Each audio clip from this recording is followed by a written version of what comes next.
पुरुषोत्तम मास महात्म्य 27वां अध्याय। दृढ़धनवा का तप एवं स्वर्ग गमन। एक वानर की कथा। श्री नारायण बोले कि हे नारद जी, इस प्रकार वाल्मीकि मुनि के कहकर चुप होने पर दृढ़धनवा राजा ने उनको नमस्कार किया। फिर भक्तिपूर्वक अपनी स्त्री सहित मुनि का पूजन किया। पूजा को अंगीकार कर मुनि आशीर्वाद देते हुए बोले, हे राजन, तेरा कल्याण हो।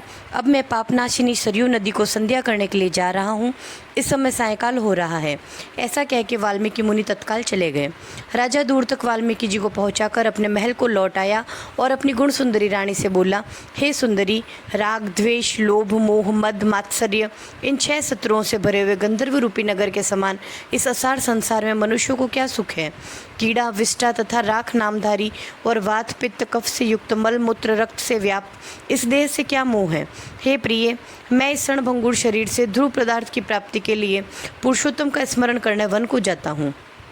यह सुनकर पतिव्रता गुण सुंदरी विनय से नम्रता पूर्वक दुखित हो हाथ जोड़कर अपने पति से बोली, हे भूपते, मैं भी आपके साथ चलूंगी, क्योंकि पतिव्रता स्त्रियों के तो पति ही देवता हैं। जो स्त्री पति के चले जाने पर पुत्र के घर में रहती है, वह पुत्र वधू के अधीन हो पराये घर में कुतिया की भांति लानत व फटकार आदि सहते हुए रहती है। पिता, भाई और पुत्र सभी थोड़ा ही साथ देते हैं, परंतु सब कुछ वस्तु देने वाला एकमात्र पति ही होता है। तो फिर ऐसे पतिव्रता के साथ कौन सी स्त्री ना जाएगी। इस प्रकार अपनी प्रिया के वचन मानकर पुत्र को राज्याभिषेक कर स्त्री सहित शीघ्र ही मुनियों की भांति वन को चला गया। दोनों स्त्री पुरुष हिमालय के निकट गंगा तट पर रहने लगे और हे नारद, पुरुषोत्तम मास के आने पर विधि पूर्वक तीनों समय स्नान करके पुरुषोत्तम भगवान का स्मरण करते हुए स्त्री सहित तप करने लगे। ऊपर को दोनों हाथ किए हुए बिना किसी सहारे पैर के अंगूठे के बल पर खड़ा हो आकाश में दृष्टि लगाए निराहार रहकर राजा श्री कृष्ण को जपने लगा। इस प्रकार व्रत की विधि में स्थित हुए तपोनिधि राजा की पतिव्रता रानी उसकी सेवा में तत्पर रहती थी। ऐसा करते हुए पुरुषोत्तम मास के बीतने पर वहाँ छोटी छोटी घंटिकाओं के जाल से बचता हुआ एक सुशोभित विमान आया। पुण्यशील और सुशील दोनों ही हरिगणों के सहित आए हुए उस विमान को देखकर राजा स्त्री सहित आश्चर्य में पड़ गया। विमान में बैठे हुए दोनों हरिगणों को रानी सहित राजा ने नमस्कार किया। देवदूतों ने उन दोनों को विमान पर चढ़ा लिया। स्त्री सहित राजा विमान में चढ़कर सुंदर दिव्य शरीर धारण कर शीघ्र ही गोलोक को चला गया। इस प्रकार राजा पुरुषोत्तम मास में तप करके निर्भय लोक में जाकर हरि के निकट आनंद करने लगा।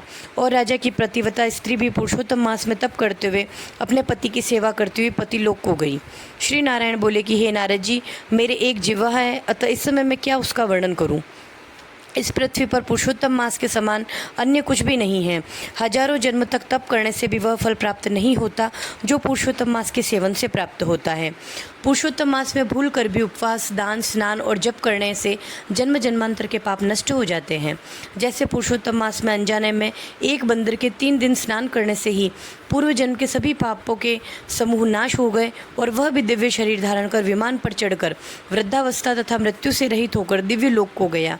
इसलिए यह मासों में अत्यंत श्रेष्ठ पुरुषोत्तम मास है, जो दुष्ट वानर भी अनायास हरि भगवान को प्राप्त हुआ। जो पुरुषोत्तम मास का सेवन नहीं करते हैं वे महामूढ़ हैं। वे धन्य हैं, कृतार्थ हैं और उनका जन्म भी सफल है जो स्नान, दान, जप, उपवास आदि करते हैं। नारद जी बोले कि वेद में संपूर्ण अर्थों का साधन मनुष्य जन्म कहा गया है, परंतु बंदर भी अनजाने बंधन से मुक्त हो गया, ये आश्चर्य की बात है।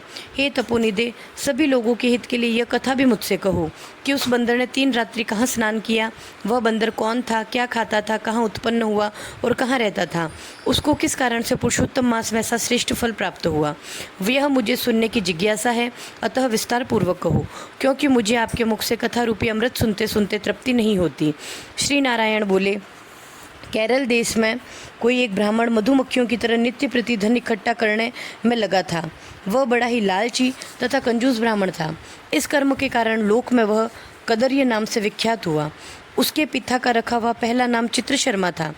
उसने श्रेष्ठ अन्न और वस्त्रों को कभी नहीं भोगा। उस दुर्बुद्धि ने ना तो कभी हवन किया, ना कभी पितरों का श्राद्ध किया, अपनी ख्याति के लिए कुछ भी नहीं किया, स्त्री पुत्र आदि का भी पालन नहीं किया, अन्याय से इकट्ठे हुए धन को पृथ्वी में गाड़ दिया, ना कभी माघ मास में तिलदान किया, ना कार्तिक में दीपदान किया, ना ही ब्राह्मणों को भोजन करवाया, वैशाख मास में अन्नदान और व्यतिपात में स्वर्णदान तथा वेदरति में चांदी का दान भी नहीं किया, सूर्य संक्रांति में भी कभी दान नहीं किया, चंद्र और सूर्य ग्रहण में भी कभी जप नहीं नहीं किया, ना हवन किया। वर्षा, वायु, धूप से दुखित दुबला काला शरीर, आंखों में आंसू भरकर सब जगह दीन वचन बोलता फिरता था। वह मूर्ख धन के लोभ में सदा पृथ्वी पर विचरता हुआ बार बार कहता था कि मुझ गरीब ब्राह्मण को कोई कुछ दे दो। वह ब्राह्मण सायंकाल में गौ दूहते समय जब कहीं भी नहीं बैठता, वह जहाँ भी जाता लोग धिक्कारते रहते। इससे वह जला भुना उद्विग्न मन वाला घूमता फिरता रहता था। उसका मित्र वन में विचरने वाला एक माली था। कदरीय ब्राह्मण उससे बार बार रो रो कर अपना दुख कहता था कि नगर निवासी लोग मेरा बड़ा तिरस्कार करते हैं, अतः इस नगर में अब मेरा रहना उचित नहीं है। इस प्रकार कदरी ब्राह्मण की अत्यंत दीन वाणी सुनकर माली को दया आ गई। शरण में आए हुए ब्राह्मण को दीन जान दया करता हुआ माली बोला, हे कदर्य, तुम मेरी इस बाड़ी में रहो।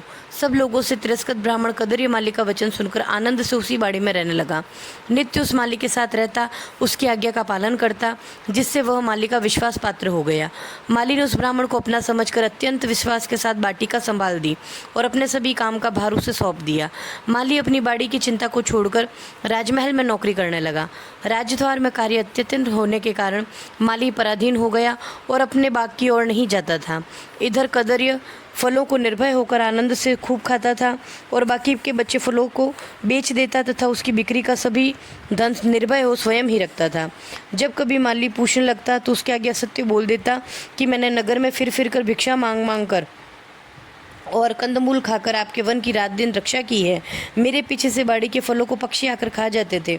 देखो, बाड़ी की रखवाली करते करते मैंने कितने पक्षी मार दिए हैं, जिनके मांस और पंख सब जगह बिखरे हैं। माली उनको देखकर अत्यंत विश्वास करके चला जाता। इस प्रकार बुढ़ापे पे जड़चिड़ शरीर वाले दुर्बुद्धि कदर्य को रहते 87 वर्ष बीत गए। फिर वह मूढ़ बुद्धि कदर्य वहीं मर गया। उसे लकड़ी और अग्नि तक नहीं मिली। बिना भोगे पाप नहीं मिटते हैं, ऐसा वेद के ज्ञाता पंडित कहते हैं। वह ब्राह्मण मरने पर हाहाकार करता हुआ यमदूतों के मुदगरों की मार खाता हुआ महाभयंकर यममार्ग को चला। अपने किए हुए कुकर्मों को याद कर प्रलाप करता था, ओहो मेरी दुर्बुद्धि मृग तृष्णा जैसी हो गई। इस पवित्र भारत खंड में देवताओं को भी दुर्लभ ऐसी मनुष्य देह प्राप्त हुई, जो धन के लोभ में फंसकर मैंने कुछ भी नहीं किया। व्यर्थ ही जन्म खोया। जो मैंने बहुत दिनों तक धन इकट्ठा किया वह भी सब दूसरों का हो गया। इस समय मैं पराधीन होकर काल के पास बंधा हूँ, क्या कर सकता हूँ। मनुष्य जन्म प्राप्त करके कुछ भी शुभ कार्य नहीं किया, न दान किया, न हवन, तप, न माघ मास में मकर के सूर्य में गंगा स्नान किया, न पुरुषोत्तम मास के अंत में 3 दिन उपवास किया और न ही कार्तिक मास में तारागणों के रहते समय प्रातःकाल स्नान किया। पुरुषार्थ को देने वाले मनुष्य शरीर को भी मैंने खा पी कर पुष्ट नहीं किया। आश्चर्य है कि मेरे इकट्ठा किया हुआ सभी धन पृथ्वी में ही गड़ा का गड़ा रह गया। मुझ दुष्ट बुद्धि ने जीवन पर्यंत जीवों को कष्ट दिया।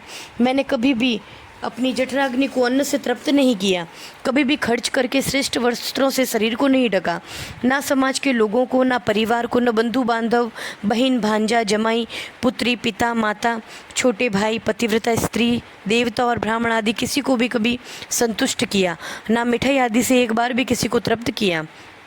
इस प्रकार विलाप करते हुए ब्राह्मण को यमराजा के दूत यमराज के निकट ले गए। चित्रगुप्त उसके शुभ अशुभ कर्मों को देखकर अपने स्वामी धर्मराज से बोला कि महाराज, धन का लोभी यह कदर्य ब्राह्मण अधम है। इसने माली का विश्वास पात्र बनकर विश्वासघात किया है। वह स्वयं फलों को चुरा कर खाता था और शेष चुराए हुए फलों को धन के लोभ में बेच देता था। अतः इसके ऊपर पहले ही फल चुराने का पाप है और दूसरा अत्यंत विश्वासघात का पाप है। ये दोनों ही पाप अत्यंत उग्र हैं। इसके और भी अनेक पाप हैं। श्री नारायण बोले कि हे नारद जी, चित्रगुप्त के वचन सुनकर धर्मराज अत्यंत क्रोधित होकर बोले, इसे 1000 जन्म तक बंदर की योनि में रखो, इसके पश्चात इसे विश्वासघात का फल मिलेगा। बोलिए पुरुषोत्तम भगवान की जय।